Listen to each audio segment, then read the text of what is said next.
What's going on, folks? Welcome back to my podcast. Today is the day that we honor and celebrate 30 years of Power Rangers as a whole. But to me, the real anniversary we're going to be celebrating is the first season of Mighty Morphin Power Rangers, because that is the first season that began Power Rangers history with multiple seasons and previous installments and 3 bad films, in my opinion. But despite the darks and the ups and downs, the franchise as a whole is still going strong, and we are not going to stop Power Rangers until the day we die, because it is the franchise that came into our lives when we were kids. And I'm going to tell you my history of Power Rangers and what I like and dislike about the franchise as a whole. Now, for starters, I was 2 when Mighty Morphin Power Rangers came out. I was born in 1991, and so I wasn't really aware of the show until like a few years later when I got my first glimpse of the first season of Power Rangers. And I remember, like, when I was young, when I used to live around Brandywine Street, and I remember going down to the basement, and I've seen this clip of the Megazord fighting the Dragon Zord, and I have no idea what era and what multi-parter was it supposed to be. And I come to find out it was from the Great Medieval mini series, and I was shocked by this. I didn't understand about Power Rangers. I was young. I wasn't aware of it at the time, but I feel like Mighty Morphin Power Rangers completely changed everything I love about Power Rangers. Yes, it wasn't perfect, your typical goody two-shoe of teenagers, but it's not the actor's fault. It's the writers that made them out to be this way. But also, they had some good lessons for the kids to teach them about reality and fantasy, about what not to do in real life and what to do in order to change their perspective, and how Power Rangers inspires so many generations to become doctors, martial artists, hip-hop dancers, chefs, teachers, scientists. And I feel like Power Rangers as a whole has inspired so many people in a lot of good ways. But there are some certain things that made Power Rangers a dark place to be in because of what's going on behind the scenes in the industry. But I'm not going to get into that dark details. But what I can tell you about my history, like I said in the beginning of the video. So I was really young when I first went to New York, and I remember seeing VHS box art of Kimberly, Zach, and Trini. Happy Birthday, Zach, No Clowning Around, and High Five. I was just looking at these weird characters and why they look so freaking weird. They look like clowns with surgeries.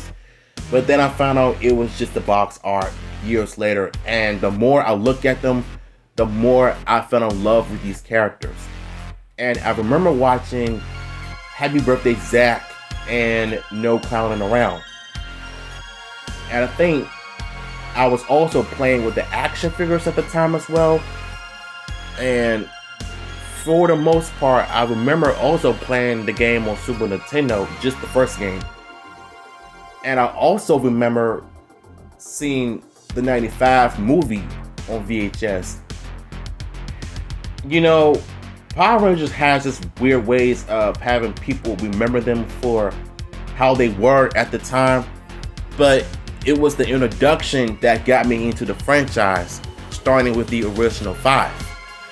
And I remember watching the episode specials, Putty in the Brain, The Bloom of Doom, and they played this weird music video of certain episodes that happened in season 1 that I never got to watch until YouTube came out in 2005, and that was when I was able to watch the complete season of Mighty Morphin Power Rangers from season 1 and 3.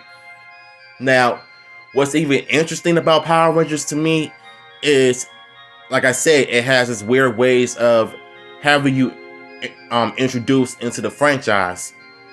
And so for me, Power Rangers for the most part has inspired so many people. You know, whether it's good or bad, people are now getting into real life activities like policemen, firefighters, scientists, teachers, martial arts, dancing, and cooking, and all of that because of Power Rangers, of what it was able to provide for the younger fans, especially for kids, to teach them certain things that don't make sense, but later down the line they're gonna understand what they was trying to teach them. But sometimes it has its ways of insulting their intelligence, and especially with the Neo Saban era and how they went out bad and sad, and how it came into the franchise in the darkest time, with talking while fighting, 20 episode per seasons, and that crappy 2017 Power Rangers movie.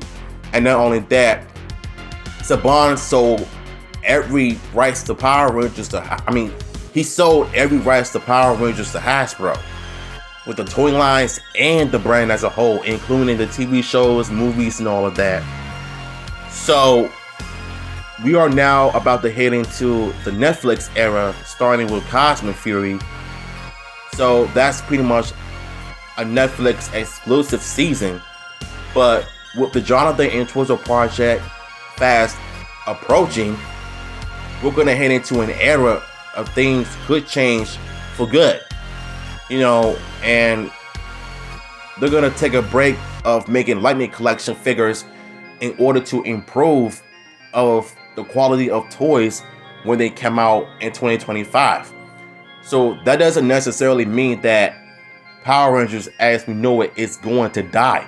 It's not dead. It's not over. It just means that we're gonna go into a different direction. So with change comes positive results.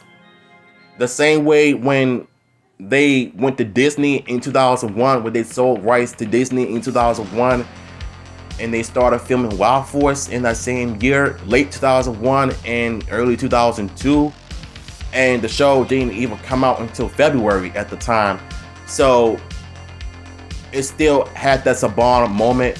But in 2003, when Ninja Storm came out, that was a different show, because they saved their budget, they moved to New Zealand, and they started filming different areas and different spaces and fight scenes, and they pretty much had to save their budget in order to make some drastic changes in terms of shooting original footage.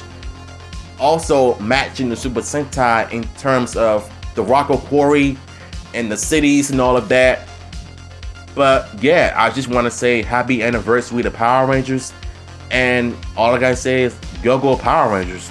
And also, I forgot to mention, today is the day that we've also lost an icon in Chadwick Boseman. May he rest in peace, and happy anniversary to Power Rangers as well. So I love y'all. Take care.